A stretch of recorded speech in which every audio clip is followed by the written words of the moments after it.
সরকারি টাকায় তৈরি দুটি যাত্রী প্রতীক্ষালয় রাতারাতি বদলে গেল তৃণমূলের পার্টি অফিসে।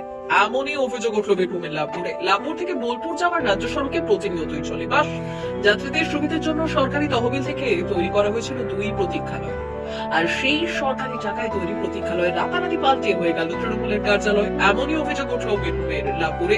এগে লাভপুর ব্লক তৃণমূলের সভাপতি তরুণ চক্রবর্তী বলেন, আমরা খবর পেয়েছি, প্রশাসনকে জানানো হয়েছে, প্রশাসনই তদন্ত করুন। পাশাপাশি দলীয়ভাবে বিষয়টি খতিয়ে দেখার কথাও বলেন তিনি।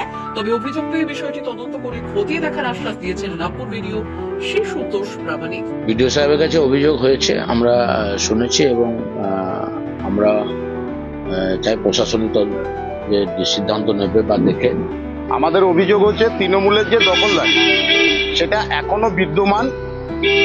তার উদাহরণ তাঁতবান্দি বাস স্ট্যান্ডের যে একটা যাত্রী প্রতীক্ষালয় ছিল, সেটা বিগত 6 মাস আগে তৃণমূলের পার্টি অফিসে পরিণত হয়েছে এবং বর্তমানে 1/1/2026 বিপুটিকুড়ির বাস স্ট্যান্ডে যে যাত্রী প্রতীক্ষালয়টা ছিল সেটাও রং করে তৃণমূলের পার্টি অফিসে পরিণত করা হলো।